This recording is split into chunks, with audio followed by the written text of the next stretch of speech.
The past haunts us all, whether it be a person, place, or thing. We are reluctant to let go. We call to the dead out of desperation and intrigue, searching for answers about what lies behind the shadows. We are paranormal researchers. We are Necromancers.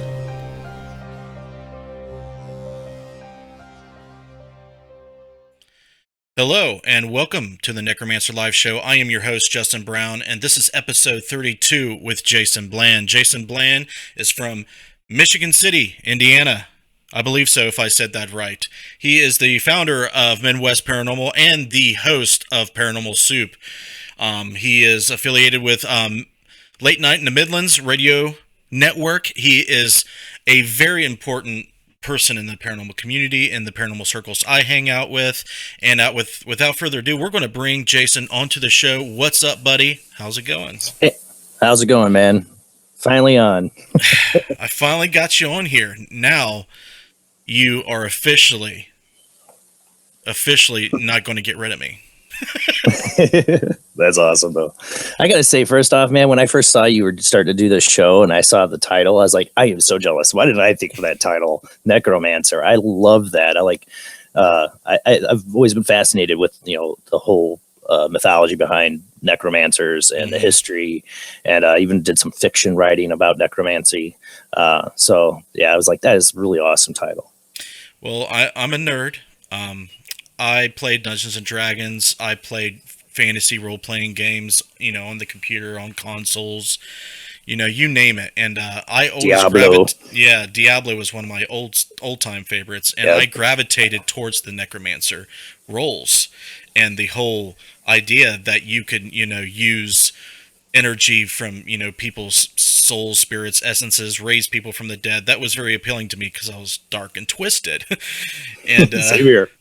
Once I started researching it more and finding out, the whole history behind what necromancers are, what the definition is, what do people think about it, it fits with paranormal research in a way. And I thought it was a cool way to bring it into the show as a title, and I get to make it look all, neon green and the whole thing. So I'm glad that you like it. I hope everybody else does too. The green fits. See, we both got green. Yeah, green's good. Green fits. Might be a soup. Well, the reason why I love the work that you do so much is that you do really provide a medium and a forum for everybody that's interested in all facets of the paranormal to meet together, to not only tell their stories, but to discuss it, to, vet it, to try to come to some type of, common ground, at least to the point where we're going to agree to disagree, at some points, and to respect each other if there's different viewpoints that we can't agree on. And so I think that's the community you build and you support, and the fact that you support all the other paranormal researchers out there and not compete against them and not try to rise above them, but, stand beside them is admirable. And that's the best thing I can say about what you do. Oh, thank you. That's great. That's a huge compliment, because that's totally what I started doing it for is wanted to reach out and meet people that are interested in all the weirdness and fascinating things in this world. And the fact that I, basically I'm stuck in my hometown most of the time and I don't get to travel was my way to reach out to the world and meet people that I couldn't, and I want to give people the opportunity to do that on my show. I worked, 3 years doing the show, and I started off with one little mixing board and a mic and a crappy computer with a webcam. But my goal was to keep learning and build so I can have people call into the show, and I have multiple ways to bring people on. And that's why Google Hangouts, I started using that first off because it was, you could have 9 people, and it was, easy to do and go out to YouTube. That's how I started. But I wanted to include more ways to bring people on. We've had, doing the ITC shows, we had that Google Hangouts completely full, and then had at the same time 3 different phone lines going, like a video Skype line, another Skype line. So I think we counted was so there's 10 on Google Hangouts, and we had 3 more. So we had 13 people all Wow. on at one time. That was a little crazy, but it was all, everybody there is a fan of the fascinating, the weird, the paranormal. They were all fans. Of course, we were doing ITC, instrumental transcommunication, so everybody was there to see if the spirits would talk to us. I don't think we got much spirits. It's too many people, but it was fun. Yeah, that sounds like a logistics nightmare. Well, we had everybody like mute themselves. If they weren't going to talk, be muted, because it was just too crazy. Oh yeah. Jamie's in the chat. I'm gonna shout her out and say what's up. A lot of people you probably know My that follow both of us. They're saying hi and what's going on. I'm trying. I'm horrible, people. So I'm horrible at the chat room, even with my own show and when I'm being interviewed. I just have trouble like looking and doing both. I'm like you can't distract me, or I lose train of thought too easily. So that's why I got Jamie, my beautiful co-host, and she's awesome. She rocks that chat room, and she helps call out anything I need to know, like, hey, people can't hear you, or stuff like that. You have a lot of support. Your show is great, man. You got people. You got Jamie and what's her man's name? I forget. Jeffrey Chan. Jeffrey Chan. That's it. They help you run the show, and yeah, he's my video engineer. He runs the World Wide Web Weird, all the videos, because I used to do that on my own. And man, trying to read an article and change the video, put up new pictures, mine would be very boring. Jeff's like, he throws in stuff all the time. I'm like, I didn't even give him that material, but he goes and looks it up. It's like, he must be the speed man at finding stuff on the internet and throwing it up there in the middle of our conversations. Yeah, he's like Jamie on the Joe Rogan experience. If you ever watch that podcast. Yeah, exactly. He's so awesome. Before we get into paranormal soup and before we get into your paranormal work, I want to go all the way back to your origins. Why in the hell are you so obsessed with the paranormal? Why does it interest you? What got you started? Well, I've thought about it. There could be a lot of things from my childhood that made me interested in the paranormal. I think it's just hardwired into me. I just think I'm hardwired to question everything, reality itself. I just think that's my nature. But it might be the fact that when I was like 4 or 5 years old, it was me and my cousin Phil. He was only a month younger than me, and we were at his mother's boyfriend's house, and we were staying that night. And they put us to bed, and we're in like one of those beds that has like a pull-up gate. It wasn't just to keep us from rolling out. And we're in that bed, and I start to see this green mist from like the corner across the room from us to my left come up out of the top of the ceiling, out of the corner of the ceiling. This green mist starts to come, but as it's soon, I start to hear this kind of wail, like this cry. I'm like, I can't tell you what I said, or what I was thinking. I was 4 or 5 years old. I just remember the sound and what I saw. I can't even, all I know I was thinking, I was completely scared out of my wits. And I'll get to the point, but my cousin wasn't hearing the sound, and I'll tell you how I found that out later. I didn't know that at the time. But he could see the green mist, and I just know we were just staring at it. And I was getting really frightened because that sound was getting louder, and it was like this pop, and this head comes out of that corner of that wall, and that screaming is this wailing in the room now, and this thing's flying around us. My cousin takes the blanket and throws it up over us. We're hiding under the blanket, and the sound goes away. And I go to lift the blanket. I remember my cousin go, no, no, no, no, no, no, no, no, no, no. Like just like no, no, no, no, no, no, don't. And I lift up the blanket, and I swear to God, that scream came back, and this thing came. It was like right above me, waiting. Came down, and that was it. My cousin jumped off the bed. I went with him with the blanket and rolled out. He's got the blanket up over his head as he's crawling or to the door, and I'm like exposed, and this thing's just laughing and screaming and flying around. It's like, I don't know. It's like the Wicked Witch of the West always frightened the heck out of me, and I know why. It's because of this. Because that's what it reminded me of. It was like you take the Wicked Witch of the West, her cackle, and just her head, because there was no arms or anything. Just the head that flew around cackling. I ran, got under the blanket under my cousin and holding on to him. He's like fighting to get the door open. He gets the door open. We're out.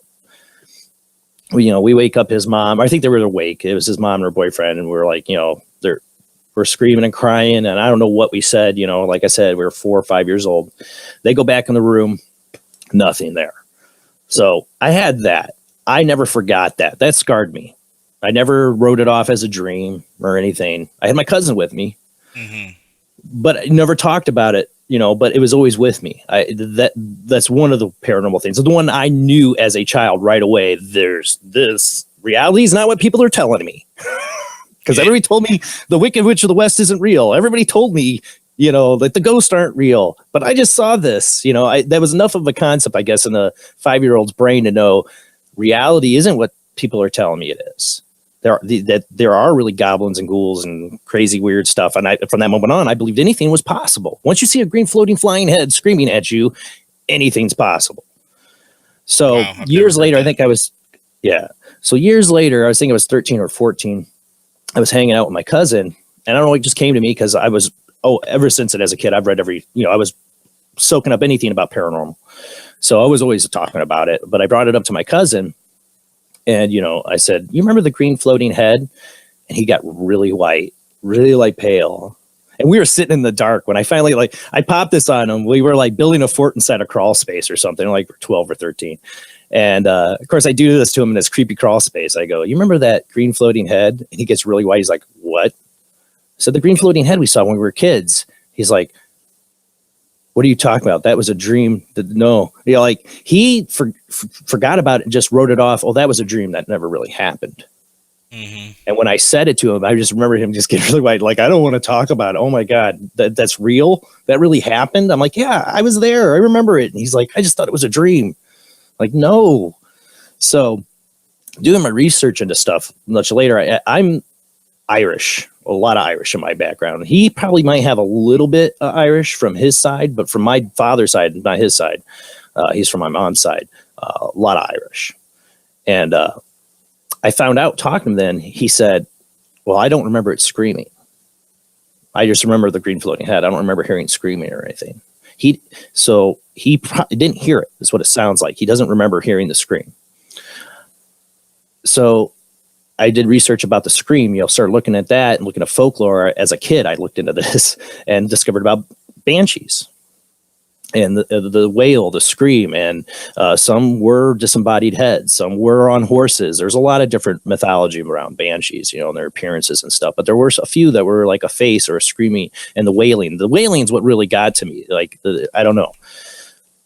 So my theory, and I don't know, is that he didn't hear the scream because he didn't have that much Irish in him. I don't know. It's not part of his background, or it was there for me. I don't know.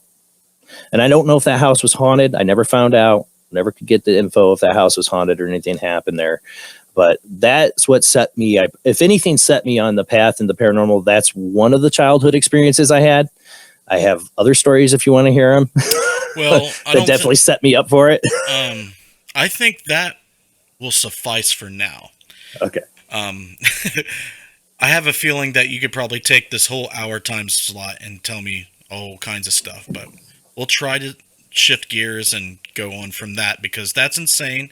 And what's interesting about that is when people experience the paranormal, I see that some people who, have trouble, having it compute and make sense in their head and how they rationalize it, they will disregard it, even though it's staring at them right in front of right in front of them.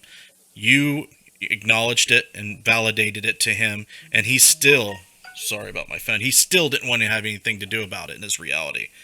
And that he's interested in the paranormal, though. He wants to come on he actually just recently got me a lead on an investigation, sent me a video, and I showed it on the show of somebody who's got these cabinet doors opening and closing and stuff. And he lived in 2 different haunted houses in his adult life that were some crazy stories. So he's had the paranormal around him too.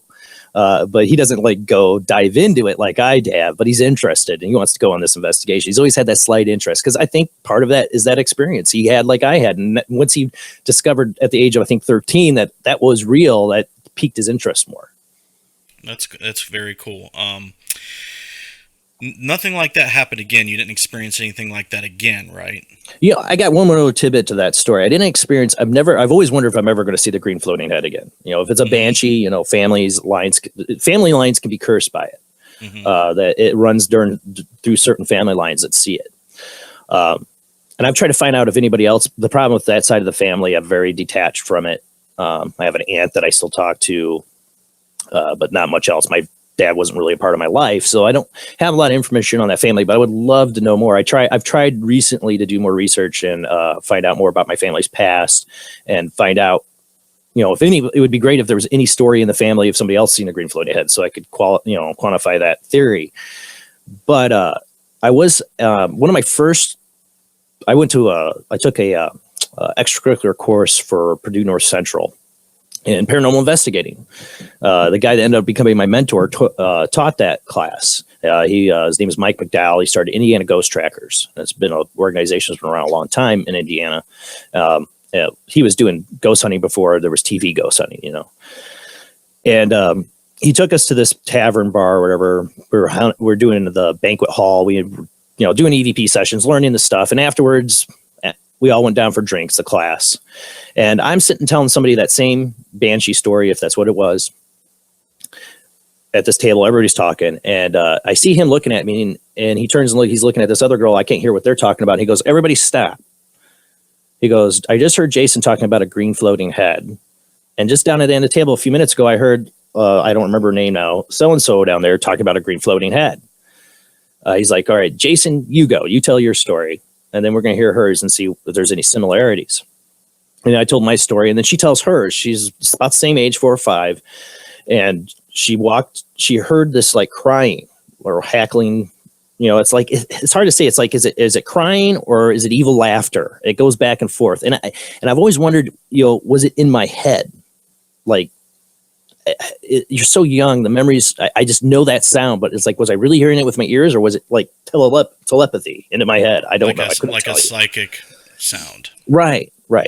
But she says, I just remember hearing it faintly, and I was going closer to it, and it led me to my parents' bedroom, and they were asleep, but over my dad's head was this green floating head, but it wasn't making any noise. She said she still heard it, and it kind of faded away, and then she just saw it floating over his head. But she actually didn't see it flying around or hackling. She just said, "I just saw it floating over his head." But what drew her there was that hackling sound. But by the time she got there, it stopped. It was just floating over her dad's head. She saw it and ran back to her room and ducked under the covers, and that was it. And I asked her, I'm like, "Do you have a lot of Irish background?" She goes, "Yeah, oh yeah, big time." That's we're started naming off people that, how much Irish she was. So she was a lot of Irish. So that made me think about that theory again. Not all Banshee stories. I mean, do my research. There's not that many that say green floating head. I even had a guest on, Varla Ventura, who has done a lot of research on this, and she's tried to find me some stories. We found some similar stories to the green kind of floating head, but nothing concrete. So I can't say it's a Banshee, but that's my gut. I just call it a Banshee because that's how my feeling is on it.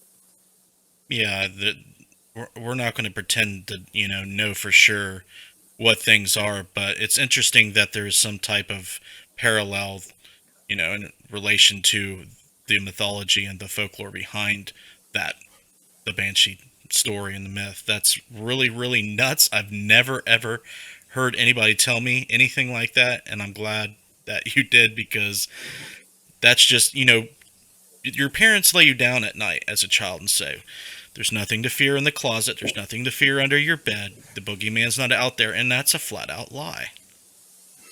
Isn't it? Yeah. See, I have another good story that really goes with what you're saying.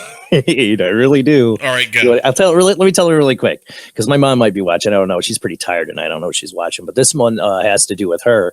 We lived in a mobile trailer. It was just me and her at the time. I said my dad wasn't in the picture. And my mom worked she was a respiratory therapist, and she had a lot of different patients. And one of the patients she had, I think this was a patient of hers, if I remember right, he passed away, and his trailer went up for sale, and she bought it. And we move in. Well, she starts going to bed at night, and she would think she would feel me crawling into bed with her. Then she'd turn around, there's nobody there. And it happened for a number of nights, and I might have the story wrong on her end. She's told it to me a few times. And then one night it kind of stopped. I said, okay, went away. Well, what happened to me, probably when it stopped for her is when it started for me. I remember, and I had to been again, I'd have to ask her, probably 4 years old, I remember laying in bed, and I would see my door. I would always leave my door open, and I would see this like silhouette of a man in my doorway. And I'd be like, there's no men in my house, It was just me and my mom, and I would crawl, duck under the covers, and like so afraid I wanted to scream for help, but I couldn't. Mm-hmm. And I'd hear the footsteps into my room, and then I feel the bed press down, and it lay up against me. And that's when I was like, you get that suddenly like burst of adrenaline, and you're like frozen in fear until the moment where your body can't take it anymore, and your little 4-year-old body goes boom out the door into my mom's bedroom. And when I tell her this man got into bed with me, it had to have scared the heck out of her, because she was just experiencing that a couple nights before, and it stopped, and then it happens to me. Well, my mom had me go outside the next day and play. She's like, go outside and play. And she said, I don't know the guy's name anymore, but she says the guy's name and said, if you're still here, you need to move on. You need to go. So my mom's not telling the 4-year-old, like, yeah, it was a ghost that crawled in bed. She just keeps quiet about it, but she knows there's something really going on. And she kicks me outside and tells him, you're not welcome here anymore. Go away. Well, for her, she never had anything crawl in her bed. I didn't have anything crawl in my bed, but I bet this happened around the same time. I remember one of those times, and I think it was the last time, and it was probably because I told on him. I saw that black silhouette figure, in my doorway, crawled in my covers, but this time it didn't get under my bed. It went and started throwing stuff around my room. And I remember my mom the next morning coming to my room to wake me up and going, what the heck? Were you up all night playing? There's like toys everywhere. We just cleaned your room. I swear to God, he destroyed my room. And I went looking on it years later. I wonder if he did it because I went and ran out and got scared and told on him. I don't know. I really don't know. It's one of the weirdness of my childhood. Yeah, that's terrifying when you see something like that, especially at a young age, and it tries to crawl in the bed. I mean, did that affect your sleep? Did that affect you, as far as fear is concerned? Yeah, it's not the only things that happened to me as a kid, but yeah, I was a night owl. It took a lot to get me to sleep, my poor mother. Now I'm getting paid back by my kids. But my mom would tell me she'd find me up late at night playing. Well, I remember staying up late at night because I didn't want to go to sleep because I want to see stuff. Right. But that trailer, really after that, we never had anything except for one other time. It was around Christmas. I remember, and this could have been a dream. I remember getting up and seeing an old man sitting on my couch, and it was near Christmas. I don't think it was Christmas. I don't remember if it really was, but we did have our Christmas tree up. And I asked the guy, are you Santa? He didn't look anything like Santa, but was my best guess. He was old, didn't have the white beard, but he seemed nice. And it was probably Christmas or close to Christmas. And he kind of laughed and he said, yeah. He's like, you can call me Santa. I was like, okay. He's like, you need to go back to bed though. You won't get your presents. So I went back to bed. Well, I described that years later, what I could remember what he looked like to my mom. She goes, that does sound like the guy that owned that trailer.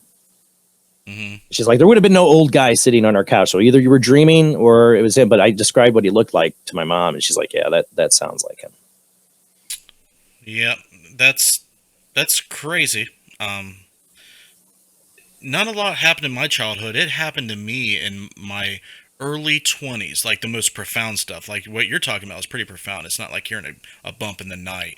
It's there, like in your face type stuff. And it's very weird how, people's experiences, when they come in their lives, because some people like yourself, you have them young and they kind of fade away. Some, they'll have it at different times. And I would love to understand all those questions that we ask ourselves. Why don't others have experiences? Why don't we understand why we have them at night, why we have them when they're young, all the millions and trillions of questions out there, and we're trying one by one to scratch things off the list. And it just seems like it's definitely going to take a lifelong attempt to do something like that in an objective way, in a way that's going to, cover some ground in the paranormal, not, just for entertainment purposes. But that's really cool, man. So when you get to the age when you can start making your own decisions and throwing your own money at stuff, you decide to start doing some field research. So yeah. Well, for me, I mean, again, when I was a kid, I mean, like I said, I've always been interested in the paranormal, and maybe those experiences what really pushed me towards it. But I mean, I was a kid. I was putting up Ghostbusters. One of my favorite movies was Ghostbusters. I related to the Slimer. But I put up like Ghostbuster. I made me and my buddy I had at this trailer park we were living in. Yeah, I lived in a trailer park when I was a kid. FF. We made Ghostbusters like handmade posters and put my mom's phone number on it. And put them up around the trailer park. Call us if you have ghosts. And I drew like the little Ghostbuster symbol, yeah, I remember this one lady getting real pissed off and ripping them down. So I've always like wanted to do it. And when I was in high school, all the kids knew I was the one into the weird stuff. I took TV production class just to get my hands on cameras so I could go to haunted locations and film it. And I took some people out to some places that were, trespassing before I was into trained paranormal investigator, and had there's some weird experiences there. So yeah, all those things I was, as soon as I could have equipment or do what but even before the Ghost Hunters show came out, I was wanting to do it, any way I can. I just didn't know how, or how do I get equipment? Those are the things that took me many years to discover and fine tune, pay money for.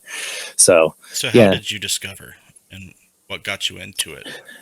Well, I mean, for me, all those things that happened in my childhood were childhood mysteries to me, and they're always in the back of my mind.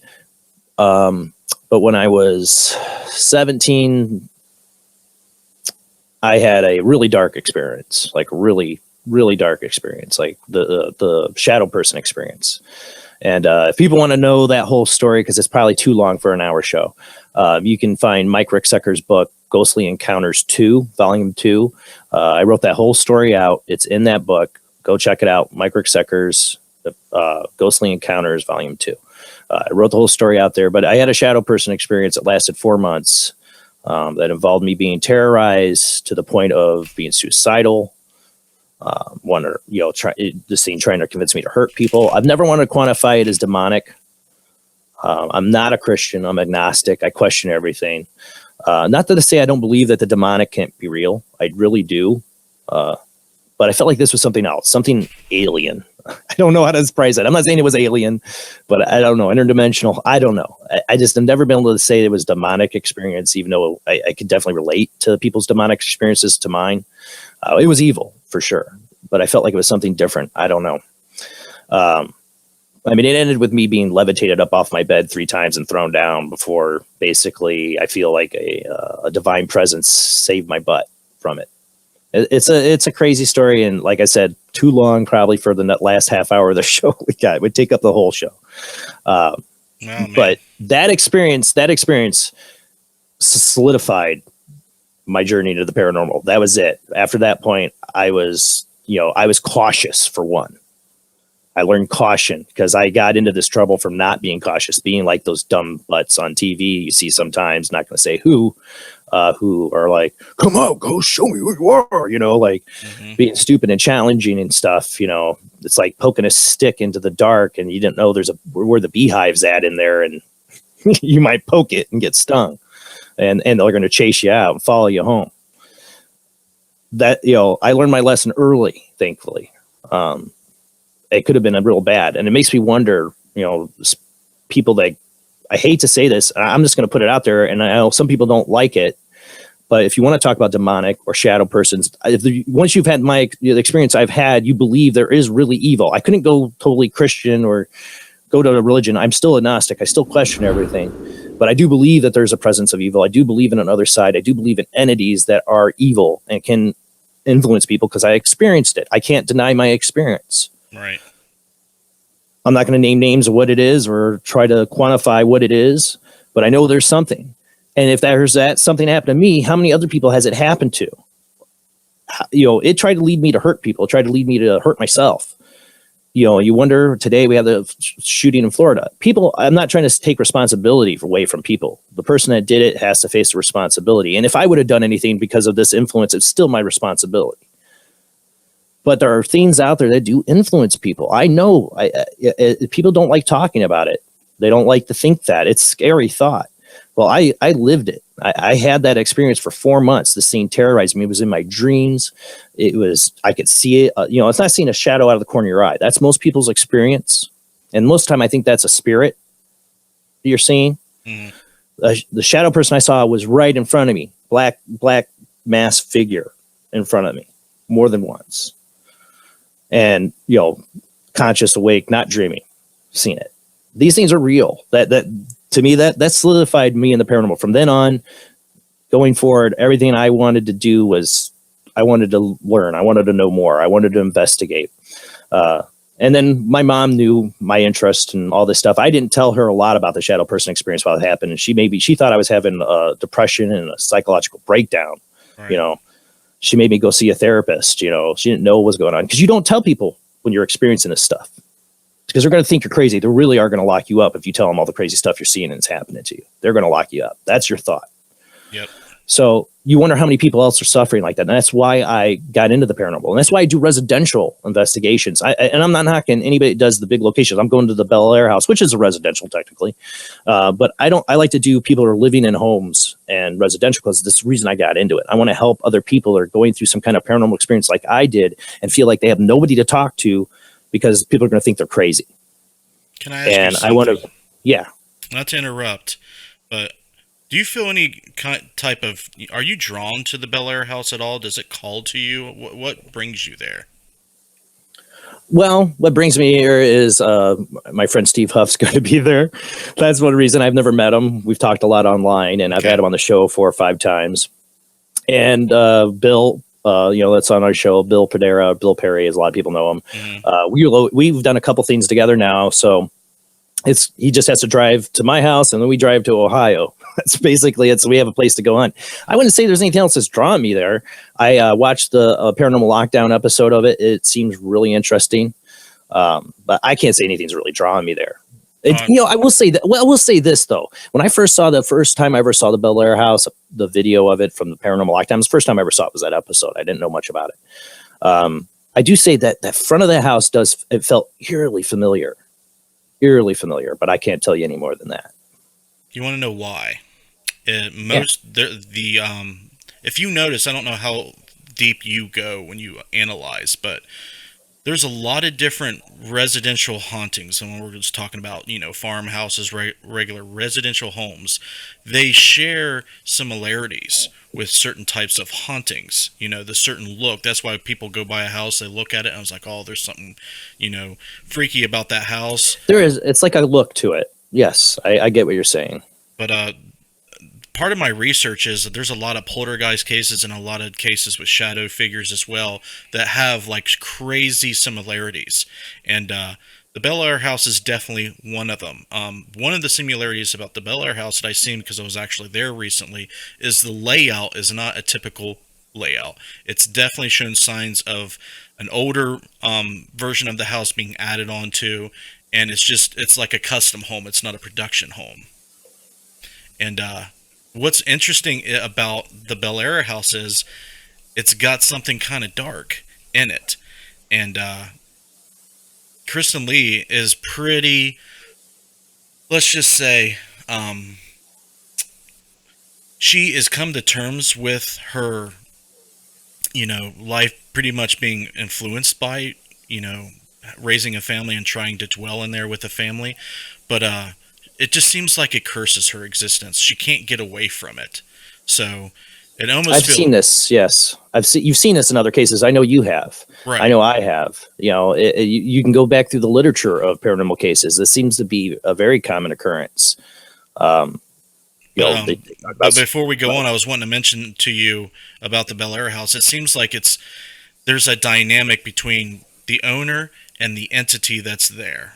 There may be more than one entity, maybe more than one phenomena occurring, which usually there is.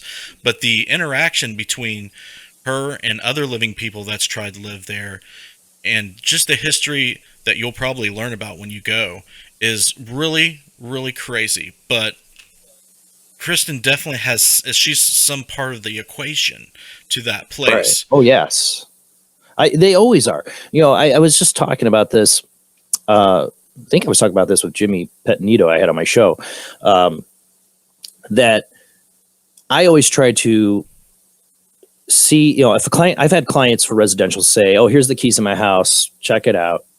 I'm leaving, and do it. And nothing happens. And then I will go to the client like, well, let's do it again. But this time I want you there. Let's see what happens.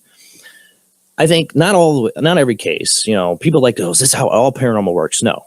But I think in some cases, and a lot, people do play a big part into it, that a house could have two people live in it. Somebody lives in it for 5 years. They didn't really, maybe weird something happened. Another person lived, nothing happens there. And then somebody else moves in and things go crazy. Mm-hmm. That certain people, we all are electromagnetic energy. And we could be, have different frequencies. Or, you go into a certain house and whatever is there, if it can feed off of that, maybe some people don't taste right. You know what I'm saying? Maybe their energy isn't going to give them what they want, but your energy resonates with them. So when you go in there, now it's got a battery. Now it's got something to cook with. It's like The Shining. I hate to say it. It's one of my favorite Stephen King novels. I hate to reference it, but it is my favorite Stephen King novel, and it's always stuck with me. Is Danny Torrance goes into the hotel, and what happens? Everything goes nuts. It wasn't like that every off season. Those ghosts were feeding off of Danny Torrance, the little boy. I know it's fiction, but Stephen King was, I think, hitting on something that he got the idea how sometimes this stuff works. Not all the time, but certain people are firecrackers to this. Katrina Cooper is a medium I've worked with. I love her to death. Being on the show, we've had weird stuff happen with her. I've been on investigations with her. I've seen a full body apparition. You know how often it happens? Not often. Yeah, I've seen a lot of crazy stuff as a kid, but on investigations, this is rare for me to see a full body apparition. Me and my wife, with two people, not just me seeing it. I've seen full body apparitions, and I can't say, did I just see that with my ability that I sometimes have? Or is that something I could took a picture of? Me and my wife and a couple other people saw this, and I believe it's because she was there. She's just feeling it. Yeah, the place was active. Yeah, there was really dark energy there, affecting the homeowners, affecting the husband really bad. But I think she feels it. We were at another location where, a lot of stuff happens, but I swear her being there, I was there plenty of times without her, and it'd be very quiet. When she was there, we were getting EVPs and stuff moving. And I think her being a medium, whatever she's got, it just, boom, electrifies it. She's a psychic battery wherever she goes to activity. They call it The Shining. You call it that. I don't know what you want to call it. It's a theory. But I think people feel these things, and certain energies resonate with certain locations more than others. And that's why you'll have a house that will be not active for years, but then the right person moves in, and now it is. Right, exactly. I had done poltergeist cases that seem like poltergeist on paper, but when I've set up experiments, I don't have the money and resources to hook you up to EKGs and other sensory equipment. Right. But sticking magnetic field detectors in a controlled situation where we try to replicate certain things, like there was an argument a mother and her daughter had at a bar, and this shelf come flying off of the this very sturdy wall with all these bar glasses and stuff on it in the middle of the night when they weren't there, but they were having an argument that involved the shelf, like the what was going to be placed on there.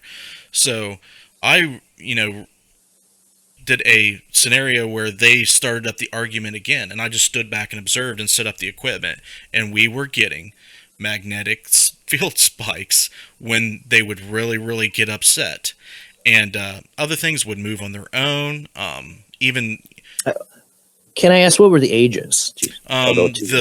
We had a mother that was probably in her mid-40s, and her daughter was like in her early 20s. Now, which one did you think it was causing it? Both or one? And which one? Definitely the younger one, because she seemed like she was being antagonized by the mother. But in some cases, the mother would spike it too, because the daughter would come back, and try to piss off her mom in retaliation. They were, going back and forth. So it did seem like there was, it was both the anger or the frustration or whatever energy comes out of that. It's psychokinetic, I believe what it is. I know parapsychologists have coined that phrase, and I, subscribe to that theory because I've seen a lot of supporting evidence of it.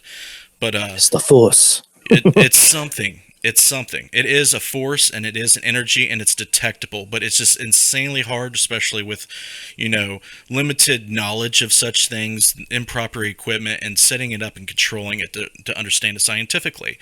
But when you people have. Yeah, People have. I mean, there's been studies in Russia that they, micro BK they have. yeah, yeah. The study's been done. The government definitely put money into it.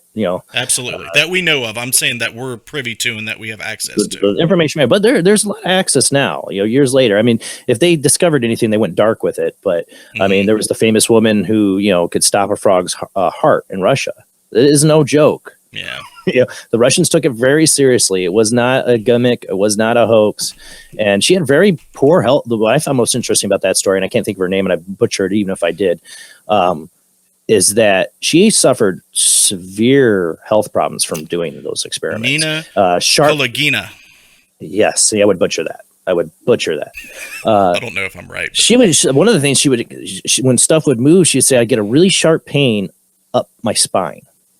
Yikes. And if you look into Eastern philosophies, they talk about Kundalini energy. I used to do a lot of meditation and experimental stuff with that. And you can feel like heat and like you can channel that energy. And the Chi masters, Tai Chi and stuff, they believe you can push and move things with your Chi. If there's any religion I subscribe to, it's a fictional one. In my opinion, they all could be considered that. But A is Jedi. I call it the Force. I mean, what other way to put it? There is some kind of force in nature that we are tied into, that our emotional energy can tap into and change and move. To me, it's real. Oh yeah, me and you both know it. It's real. We're past that, but that curiosity Proving killed it. the cat. I would love to have some kind of contribution to having some information to give somebody. It's like, hey, if you want to know if this is true, this is the experiment. This is how to set up the experiment to prove out a certain hypothesis in a scientific manner. That would be great. That's what I try to do all the time. That's what thrills me. But I also know that a lot of people, that control society and our culture can just squash that if they wanted to. Yep. The left and the right constantly fight back and forth between metaphysical and physical. It seems like there's some type of agenda on both sides. The right, they lean more towards the divine. The left don't. They're more physical and materialistic. The other one's more spiritual. But I hate to paint it black and white like that, but there is two sides of the coin that don't agree with each other, and I feel like something that would unite us might meet some. They both have their positive and negatives. Mm-hmm. The right has spiritualism, the belief and faith of God, which I highly respect and jealous of. I will always say that because I question everything. I feel like there is something there's a light at the end of the tunnel, and there's something there, but I couldn't tell you. I'm never going to have a faith. I'm never going to have a religion, but I believe in the existence of something. The Force, God, whatever. They have that definite faith and that spiritual one, especially with Christianity. But on the other side is they can be very dogmatic. Mm-hmm. On the left, you're right. There is an agenda to just an atheist almost agenda to look away from that. Everything's we can prove everything for science, and religion's bad.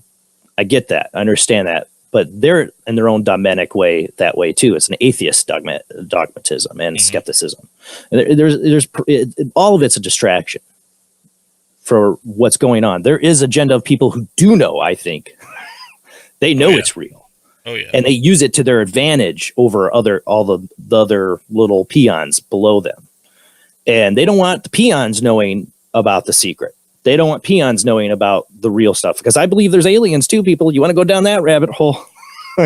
There's a lot going on, I think, behind the scenes. Do I know for sure? No, but I have seen a huge UFO, something out of Star Wars that flew over my head. So I know there's something. If that was government doing that, man, our tax money, where did it's they really learn? being put to use. Here's the question: where did the government learn that? Right, exactly. Either way, it's aliens. As they would say on Ancient Aliens. Must be aliens. Yeah. Have I seen an alien? No. Have I seen a UFO that's convincingly something from not this world? I don't know. I've seen things, but like you said, you don't know. But my mother told me so many stories about her abduction That's right. cases. And, yes, I forgot it. Yeah. that terrifies me because Yeah, well, yeah, you should. terrifies It me. should terrify you. My wife said, if I ever see a UFO, man, I'm turning the other way and running. She's like, don't be Travis Walton and go piss it off and, get abducted. And, I'm not going to say what happened, but But think about all the missing children.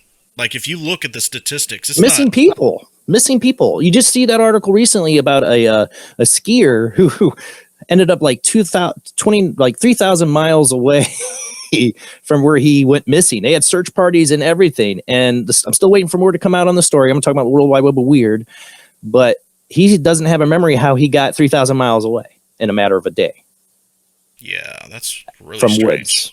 Yeah. I mean, there's weird stuff. People go missing all the time with no explanation. You have the cattle mutilations. If there's something to that, you have these government facilities. I mean, all I say to people is ask the questions, look into it. Trust me. Once you go down the rabbit hole, you're going to be like, man, what the heck? Why don't they talk about this stuff on the news? Well, there's a reason. Like we talked about an agenda. Well, they don't want us knowing. And the whole like Tom DeLonge disclosure thing recently. And I think Tom DeLonge's got a good heart. I think he's got good intentions. I'm not blaming him. But I think he's being played. And I think that it's a controlled disclosure, which scares me. Why are they doing that? Well, they've already but it's not the disclosed story. it. They've like in Canada, for example, their government officials went out and and had a legitimate disclosure, but it's like crickets. Yeah, the media doesn't give a crap because they're controlled. I'm sorry, people, they're controlled. And this whole right versus left thing is the biggest distraction in the world. Well, what's interesting is that you can watch that video, which is available online on YouTube, about the Canadian Parliament or whatever they're called, the government officials disclosing that they know about aliens, UFOs, the whole schmeal, but like the U.S. culture and the world culture, still it's not like blown up. It's still not like this thing that's focused on because the media controls what we worry about, what we're afraid of. We're afraid of mass shootings. We're not afraid of being abducted. But it's a thing. I think they've tried to take the fear out of aliens. We had the 1950s where all the movies where the aliens were coming to take over the planet. And what have we had? People have accused Steven Spielberg of being a plant, like, paid by the government to, one of the people that helps control the movie and Hollywood industry for perception. Because look at his movies, Close Encounters of the Third Kind, E.T. They're all friendly aliens. Mm-hmm. George Lucas, even they say was involved in that. Who knows? There's conspiracy theories. But you do wonder if they've tried to like take that 1950s perception of the War of the Worlds and change it to they're friendly, they're nice. And why would they do that? Because they might be in cahoots with those aliens, and the aliens are like, you need to prepare our way. And dear God, don't let it be something like out of V. I know I see way too much TV and movies. I'm a sci-fi buff. More paranoia. Yes. All these topics are awesome, and all these questions are so interesting to me. Everything about the paranormal interests me, but what's really cool about Jason, folks, is he has a show and a forum where all this stuff is discussed. He brings on people that are experts or very knowledgeable about all these topics onto his show, and they all discuss it. And the World Wide Web of Weird is just an awesome source of paranormal information that people can go to and get all that stuff that in one spot, was what I love keeping up with your show, because sometimes I'll just tune in just to listen to that, because I know your show's late on Sunday, so I don't always get to watch them all unless there's a guest I'm really interested in, but I try.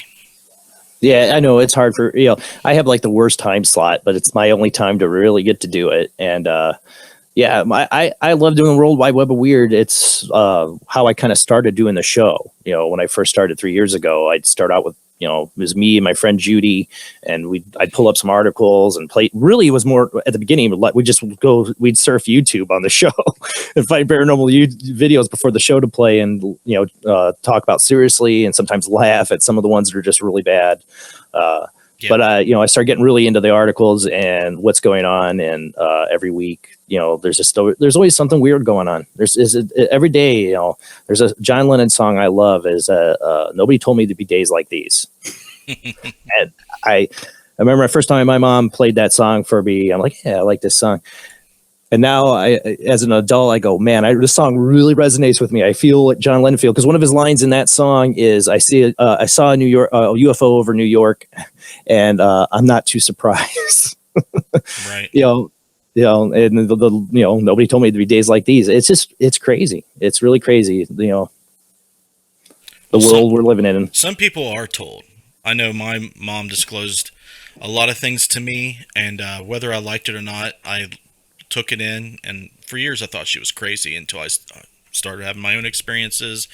And then my son, revealed to me that, what my mom's been saying about the house we grew up in was true. And the person that was haunting it was actually doing that. And it changes you to the point where there's no return to Yep. this, group of people that like to say that's all horse shit. I envy those people. You said earlier you envy those, that have strong faiths and stuff like that. I envy the people that think that the paranormal is fake and that the paranormal is not real. I envy those people because it does bring a certain amount of stress knowing something is absolutely true and real and not just baloney. But one thing I've always compared it to is the Wizard of Oz, and the wizard behind the curtain. What's behind the curtain. I feel like all of us in the paranormal are always striving to try to find what's really behind that curtain. We have our experiences, but they're only glimpses behind the curtain.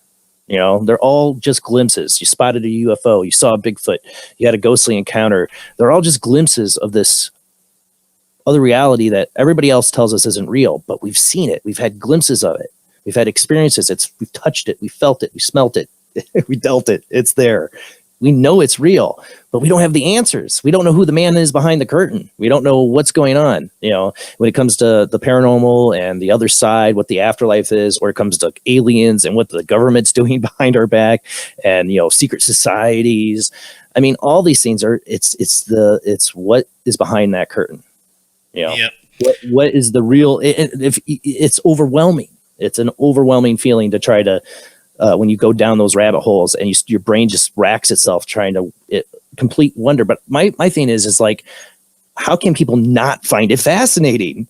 How can people just ignore it and Fear. not be fascinated by it? Fear, I guess, but I'm not bravado. I call it living fear and loathing in the paranormal. People deal with fear in different ways. Yeah, mine is amazement and wonder of the that we just do not know what reality is. Right. We try to quantify it. We try to quantize it, understand it, explain it. Science is just the best thing that we have to measure and predict and to calculate all the things that's brought us to this point. But is it, 100% correct? Is it, the full picture? No, it's not. But we're slowly getting to the point where we're, one day at a time, finding out what's really out there and what society and culture as a whole is ready to accept. And maybe one day it'll be different from it is now, but right now I definitely feel like there's a lot of brainwashing, there's a lot of control happening through media. And oh yeah. But let's, before we get into your plugs and ending the show, I want to go back to what you said before about not knowing if there is a God out there. And what I like to believe is if you can find good in yourself, that means that it came from somewhere divine. It came from somewhere more than you. It had an origin, and I like to think that there's something out there that instilled that in my existence somehow. Like it's an echo or, some part of something larger of good, but we can be bad as well. So I view something divine and something, godlike as not being, all good and not bad. I think it's both. I think it's these, if there's something out there like that, whether, however we like to personify it, there's something out there that is definitely the full entity and we're just parts of it. Now, I don't know if that's true, but that's just what I feel. But, I do feel like there's something positive, to look forward to when you pass. There's something there other than, pain and suffering. So I just wanted to bring that up. Well, that's the thing. I'm not an atheist. I don't. I could never be an atheist. I believe in the other side. I believe in a life, and I can't be like the. Well, I believe there could be paranormal and other side, but I don't believe in a God. No, I don't like to say God. My thing is that if there's a God, before there was us, before there was angels, before there was demons, there was just God, right? So what did he make? Angels, demons, us, all these other personalities. If it's just him, the universe is him, only him. He had to make it out of him. So Yeah. we're him. We're a piece of him. It's like this. I've always compared it to Sybil. You remember Sybil? Remember they did that whole back in the 70s. She was it was like when multi personalities became the top favorite of the Life channel, Doesn't ring a bell. before Life channel. Well, Sybil was a case that I think a lot of people think now she was faking it, but she was supposed to have 21 personalities. They made a movie out of it back in the day. It was really frightening. And over the top. Oh God, I can't think of the actress. Really famous actress played her. But as a kid, when I watched Sybil as a kid, and I was fascinated by the idea of multiple personalities. And I never understood that fascination, but later in my life, philosophizing as I have, and getting into meditation and thinking about stuff, Sybil was trapped in her mom would lock her in a cabinet for hours on end as a punishment. One of her many punishments. No sound, no light, totally locked in her to her own screams. And that's where the personalities developed. The consciousness, and this is not first. You can talk to POWs that have experienced this. You can talk to a lot of victims that have experienced this kind of isolation. Prisoners, especially when you cut off light and sound, their brain starts to divide. Their personalities start to divide. You start to create your own world. I think that is the element of consciousness itself. The mind stimulates itself. Exactly. And that's the element of what God is, I think. If my best theory on God is that original consciousness, whatever it is, didn't want to be alone. So it became two. And then two became three. There's the original one. I agree with that.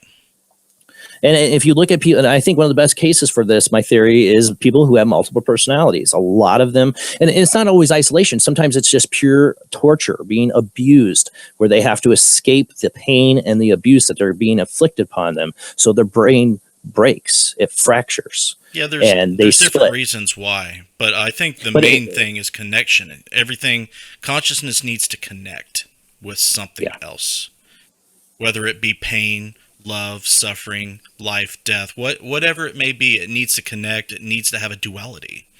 The singularity is what God. You look at everything and it becomes a duality in reality. It's the fundamental basis of the universe. Right. So I would love to talk about that for 2 hours, because I think that is what you boil it down to. That is what we need to talk about when we try to remove the dogma from, spirituality and kind of get down to brass tacks. But we'll save that for another one. Maybe you can have someone on your show that, is even more knowledgeable about the subject matter than me and you and I are. But why don't you let everybody know? I got all your stuff in the description and the cards of this video. Just tell everybody where to check out your stuff and how to get hooked up with what you do. Yeah, you can. The show's every Sunday night, 10 p.m. to midnight Central Time, or 11 p.m. to 1 a.m. Eastern. We stream out to Facebook Live at Midwest Paranormal Presents Paranormal Soup. You can find us there. Please subscribe and like on our Facebook page. We're also on YouTube, but not live on YouTube anymore. Maybe in the future. But there's a Paranormal Soup YouTube channel. Just type in Paranormal Soup, you'll find it. And then our website, which needs a lot of updating, is mwpparanormalsoup.com. Check that out.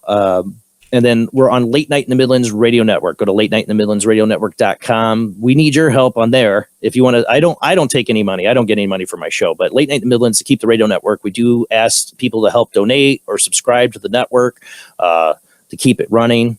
I donate to the network $10 a month just for the music license, because we play music on there.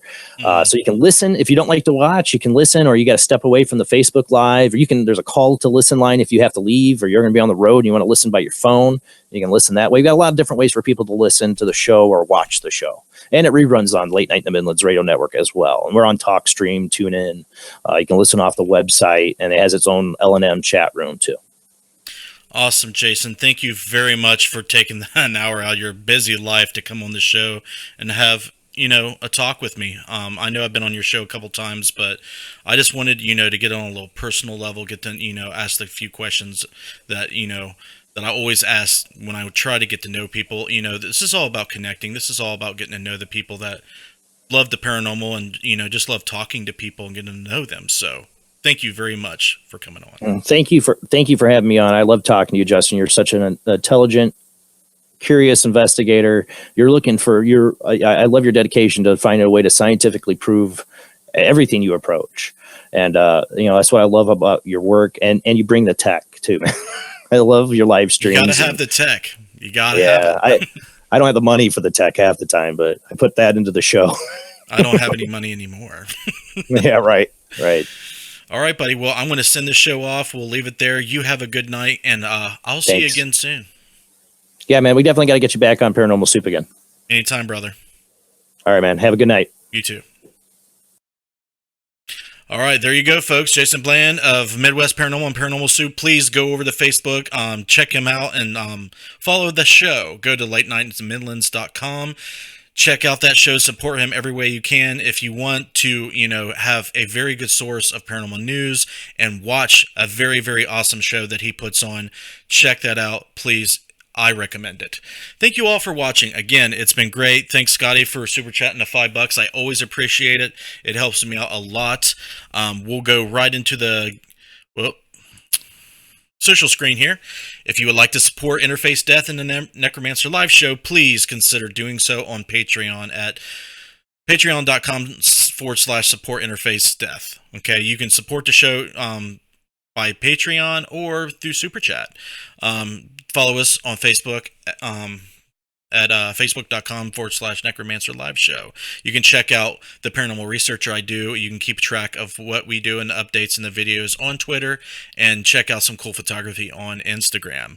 All the Patreons are always shouted out on the Necromancer Live Show. I have failed to get Mr. Jackson up there on there again, so I'm really slipping on that, but Matthew Jackson is one of our new Patreon supporters, so I'll just shout him out now.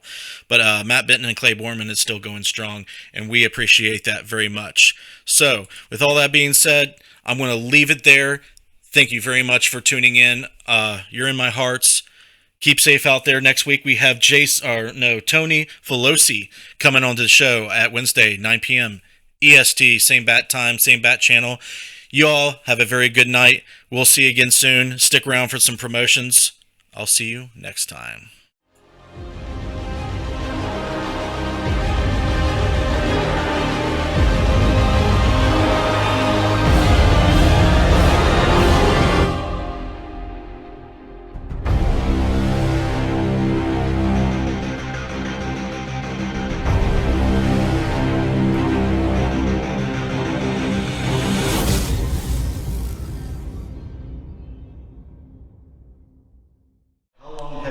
Been associated with the school? We got the school in March of 2017, so about 4 or 5 months. Nice. So